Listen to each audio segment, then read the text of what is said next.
tu apprivoises le futur? Parce que justement, on parle Le d'après-crise. futur, oui, oui. Alors, ce que je te disais par rapport au futur, c'est que moi, il faut que je revoie mon organisation puisque je pense que je vais passer des cours physique aux cours en ligne. Donc, c'est quand même Mhm. un gros changement pour moi. Donc, je vais quand même miser Ah, au ça c'est sûr. maximum pendant un certain temps, le temps que les gens, qu'on gère l'après-crise. Donc, je pense qu'il faudra que je mise beaucoup sur les cours en ligne et voir si les gens sont prêts justement pour les cours en ligne, notamment en anglais, quoi. Ok. Surtout que je voulais rajouter quelque chose, c'est que avec cette crise-là, on a vraiment vu la fracture numérique parce que entre les attestations, les gens qui n'avaient pas d'imprimante, les parents qui avaient les devoirs en ligne et tout, qui s'en sortaient pas, donc on voit vraiment qu'il y a la fracture numérique, effectivement. Ouais. Non, mais faut proposer des choses parce que justement, moi par exemple, tu vois, à Saint-Pierre, quelqu'un qui propose des cours d'anglais, euh, à part des grosses structures en tout cas, qu'il faut aller forcément sur place, moi je connais pas un prof qui est prêt à se déplacer. En tout cas, j'en connais pas Oui, moi mais dans mon c'est pour répertoire. ça que j'ai créé ce concept-là, en fait. En tout cas, l'anglais des affaires surtout. Oui, l'anglais des affaires, oui, mais il faut déjà revoir les bases, comme je te dis, comme tu as eu le cours d'essai, tu as pu voir qu'il faut déjà que je vois, parce que si tu me dis que tu comprends pas et que moi je sais pas ce que tu veux dire par je comprends pas, parce que il faut que je vois, parce que franchement, je m'attendais à pire et finalement, je m'aperçois que toi, ce qu'il te faut, c'est de la conversation, de l'écoute, tu vois. Ah oui, moi je demande la conversation, c'est clair. Il y a aussi Anna Patel là.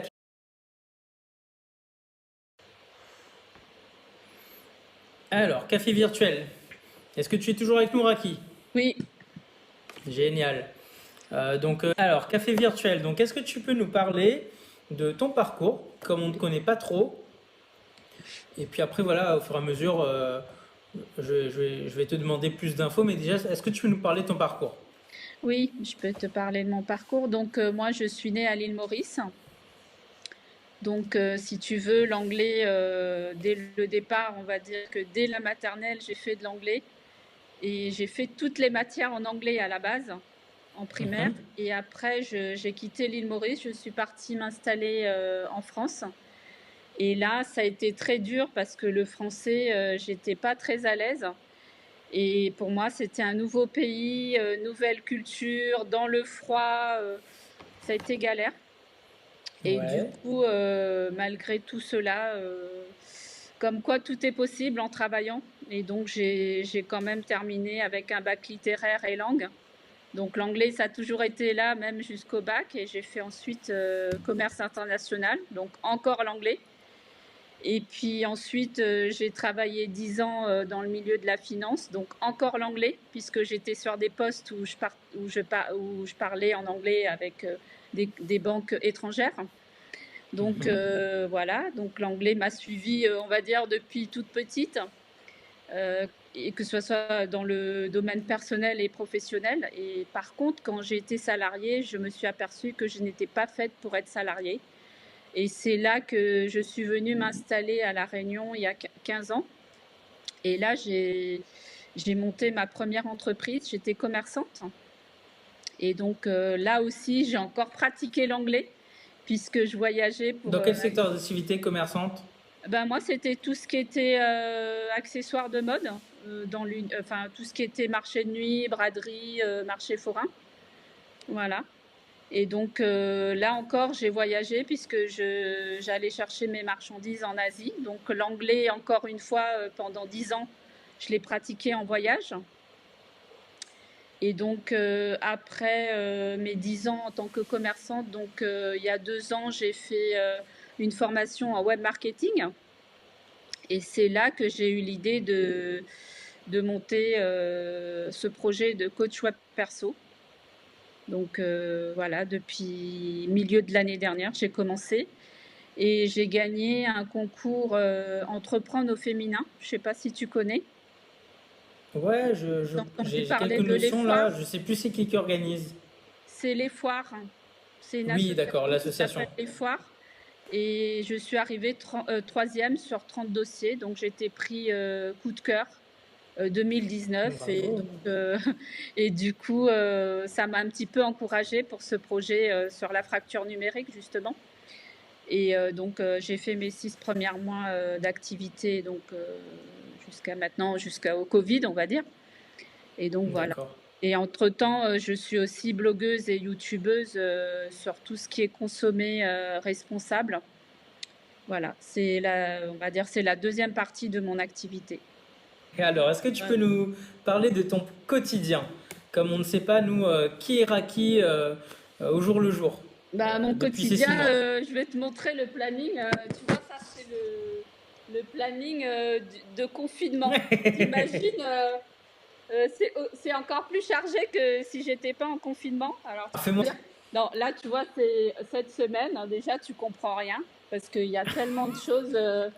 Tu te dis, Ah, c'est mais t'as des confinement. tâches à faire, j'imagine, tes journées sont bien remplies. C'est pour ça que je te dis, je me réveille très tôt le matin et je suis 8 heures par jour sur ordinateur. Et tous les D'accord. jours, j'ai une liste de tâches, par exemple les vidéos à monter, les photos à travailler, à trier, les articles, faire des recherches, les e-books. Bah, d'ailleurs, j'ai eu un ami qui était étonné parce que quand je lui dis que je bossais 8 heures par jour sur ordinateur en confinement, il m'a pas cru. Bah non, attends, il y en a plein. Bah, ton ami notamment, hein, il doit Parce être que, voilà, parmi ceux qui sont sur Netflix en ce moment. bah, c'est ce que je te dis, parce que comme la plupart des gens bah, c'est pour ça qu'il y avait la plupart des gens ne sont, bon, on va pas dire que la plupart sont salariés, mais bon, la plupart des gens ne travaillent pas et du coup, quand tu dis que tu bosses chez toi, tu as des choses à faire, les gens comprennent pas trop en fait.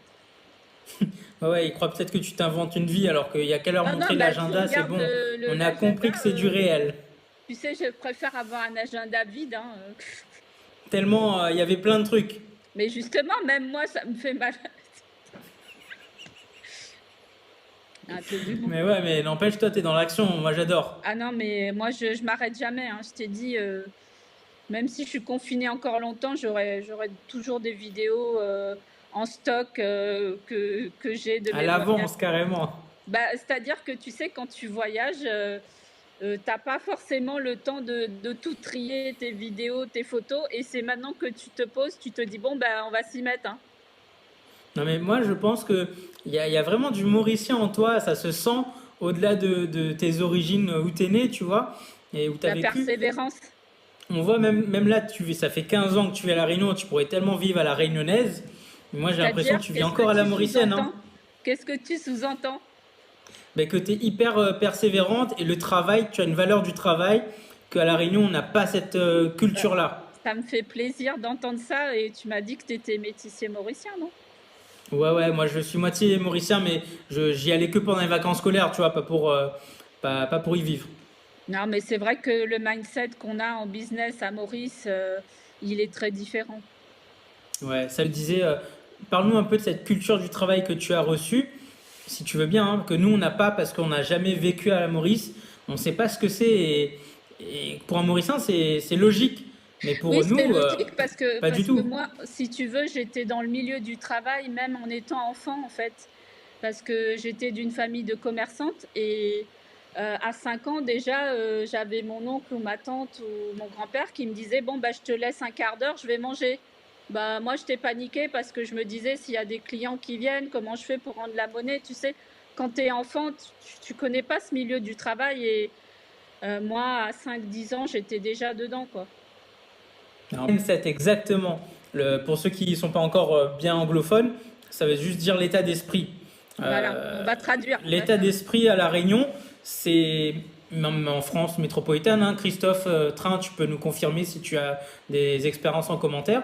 Il y en a plein, tu vois, même dans mes clients, dans les tiens aussi, j'en suis sûr. Même moi, hein, je veux dire, j'ai l'humilité de le dire. Il y a des fois où on procrastine, hein, c'est la vérité, c'est logique, on est humain. Ouais. Mais un Et ça, Mauricien, il va toujours moins procrastiner que nous. oui, parce que à Maurice, regarde par exemple mon cousin, on est habitué à faire plusieurs métiers en même temps pour s'en sortir, parce qu'on D'accord. n'a pas les aides. Donc la réponse, elle est directe, hein. C'est quand tu Ouais, as c'est des comme aides, l'Amérique en fait, vous êtes sans voilà. sécurité sociale, vous. On a l'ambition déjà au départ, je dirais, dès l'école, en fait. Dès la primaire, en fait. On l'a déjà parce que on Oui, te alors que pousse. nous, on est formatés pour être des futurs salariés.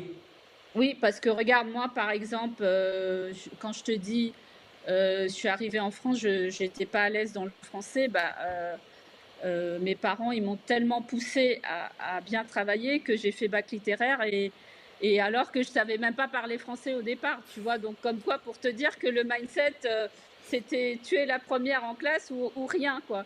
Donc, en gros, on te met la pression dès la primaire. Ouais.